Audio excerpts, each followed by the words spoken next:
Serikali ilibadilisha utaratibu na kupeleka utaratibu wa majaribio katika baadhi ya majiji na halmashauri, fedha za mikopo kuanza kutolewa kwa utaratibu wa kupitia benki, na baadhi ya halmashauri ziliendelea na utaratibu ule wa awali.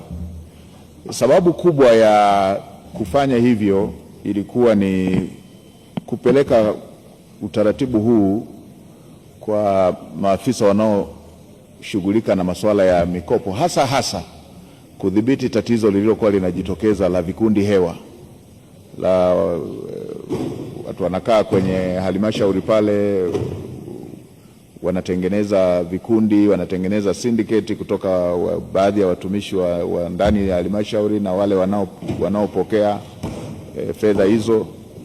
Kimsingi watumishi wasio waaminifu na wenyewe wanakuwa sehemu ya vikundi, wamezitanguliza kule kwenye kikundi na yeye anakuepo kule kwenye.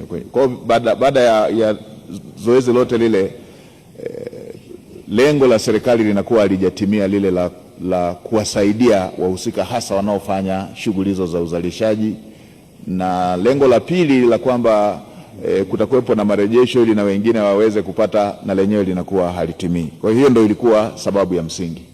Sasa baada ya kupeleka kwa majaribio kwenye maeneo haya ya mabenki, nimesikia Mheshimiwa Mbunge ulichokisema, na nilipata fursa ya kukaa na wafanyabiashara hizi ndogo ndogo, wamachinga, nilikaa na bodaboda, nilikaa na bajaji, nilikaa na mamalishe. Moja ya mambo walioelezea yalikuwa yanafanana na hayo ambayo Mheshimiwa Mbunge umeyasema, na maelekezo niliyoyatoa ambayo ndio dira iliyotolewa na Mheshimiwa Rais ni kwenda kwenye uhalisia. Machinga hawezi kuwa na hati ya nyumba. Ukimwambia alete hati ya nyumba ndio apate mkopo, ni dhahiri hata kuwa na hiyo hati ya nyumba.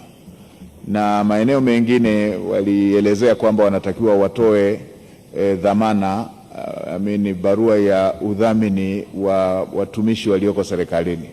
Na yenyewe machinga, mabodaboda, ukimwambia anze kuhangaika kutafuta mtumishi aliyeko serikalini ya mdhamini, na lenyewe ni tatizo lingine. Kwa maelekezo nilitoa, waondoe hayo masharti yanayokwamisha walengwa hawa kuweza kupata manufaa ya fedha hizo ambazo Mheshimiwa Rais amekusudia ziweze kuwafikia.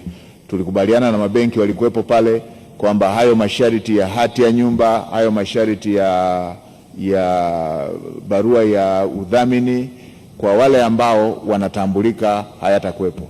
Labda Mheshimiwa Spika, nitumie tu bunge lako tukufu kuweka wazi eneo moja. Kwa yule ambaye hana kitambulisho cha taifa ndiye anayetakiwa utambuzi.